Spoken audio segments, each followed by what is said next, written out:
Do I go new construction or do I just buy an old home and take it down to the studs and make it exactly how I want? That's basically what everyone wants to know. In this video, people personally ask me, hey, can you do a video laying out the differences of buying new construction or going with the older home? So most buyers in Dallas automatically assume new construction, amazing. Older homes, terrible, stay away. And this specifically applies to Dallas Fort Worth in 2026. And I do want to tell you there is no universal right or wrong answer. See, you guys are going to have to make a decision which one fits what you want. So I'm going to tell you right now, I am biased. I am biased. I prefer older homes. And the three things that I think about when it comes to these properties is going to be the location, it's going to be the cost, and it's also going to be the build quality. Now, those are three very important things. And starting off with the first one, location. Everything in real estate is location, location, location. So new builds, typically, when we're talking about entire communities, not just knocking down a shack or taking an empty lot and putting a new build up there. I'm talking about whole developments, literally whole new communities, whole new subdivisions. Those are typically those are typically going to be further out in your suburbs, in your exurbs, developing corridors and all of those things. That's typically not going to be in an established neighborhood. So some people are okay with driving an hour away or driving an hour and a half, 45 minutes away one way just to get to work or just to get to wherever they need to get to. Some people are okay with that, but some people are not. And when you're doing that every single day, going and coming, I mean, that's adding up possibly to 10, 12 hours in traffic a week. And that is something to think about. So this particular property, we're in Richardson. When we were deciding whether to go new construction or go with the old home, if we went new construction, we would have had to go to Allen, to Frisco, to Prosper, Salina. We didn't want to make that drive. Now, not saying you don't want to make that drive, but that's something that I thought about. I spend the majority of my time in Dallas. So that's where I needed to be by. And I'm like, hey, same thing with the wife. Hey, yeah, we're not sitting an hour in traffic each way. So location, location, location. Number two is going to be the cost. A lot of times with new builds, the cost is much, much lower because builders have economy of scale. So not only can a builder give you, incentives, not only can they do rate buy downs and they pay your closing costs, they basically could darn near pay you to buy the house. And that's just what it is because they have economy of scale.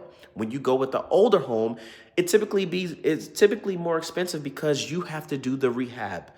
There's probably going to be things wrong with it that you have to fix. And if it's not to your liking, you're going to have to start breaking walls and cutting sheetrock and upgrading electrical and plumbing and all that stuff. See, me, I love doing that. So bring it on all day.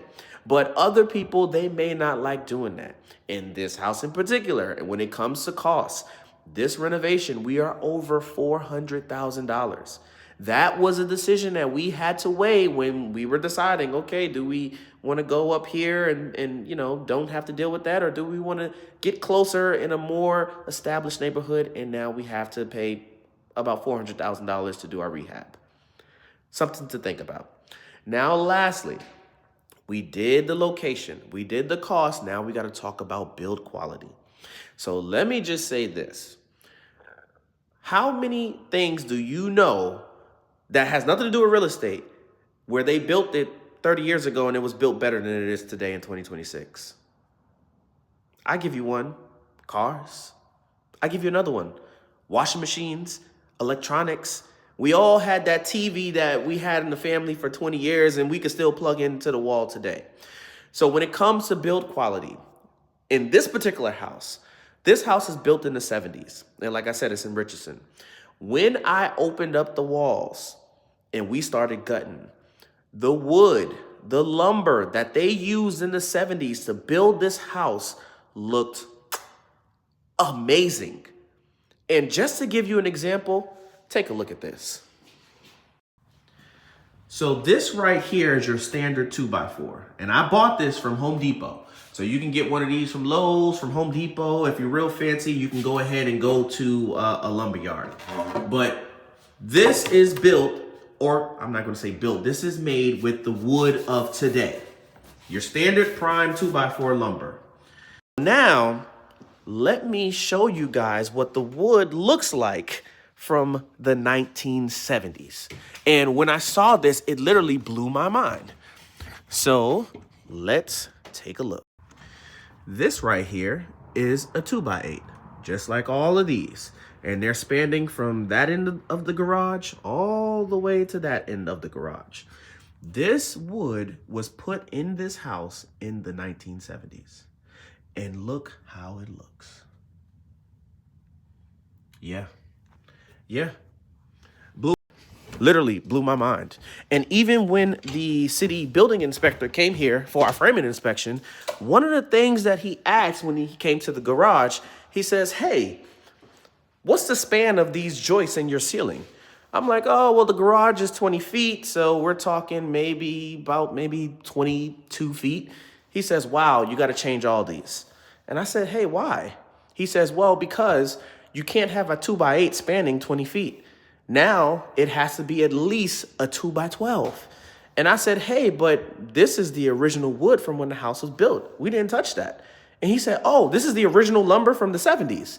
And he gets up on his ladder. This is before we installed the pull down door. He gets up on the ladder and looks at it and inspects the wood. And he confirms, oh, yes, I see. This is the wood from the 70s. Okay, no, you're fine. What we had to do, because the lumber of today is of a lower quality, a lower density of the lumber in the 70s. We had to require, depending on the span, you have to upsize the wood. So back then, this lumber, it can span 20 feet. But now, this new lumber, oh yeah, you got to upsize it to a 2x12. And I'm saying, wow. And I'm like, you know what? It's funny you say that, because when I open up all the walls, like I saw the lumber, this wood looks brand new.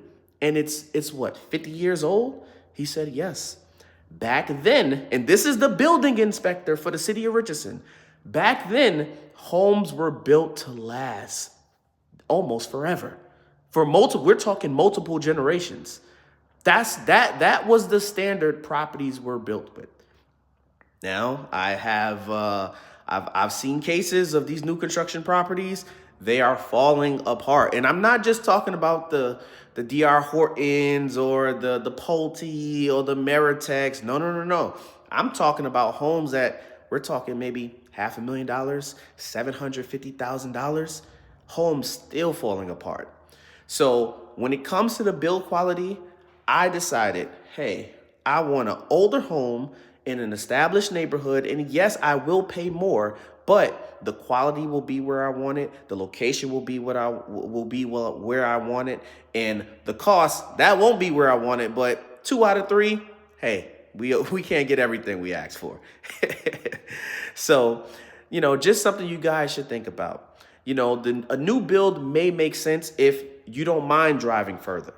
If you don't want to spend thousands and tens of thousands and hundreds of thousands of dollars on a rehab.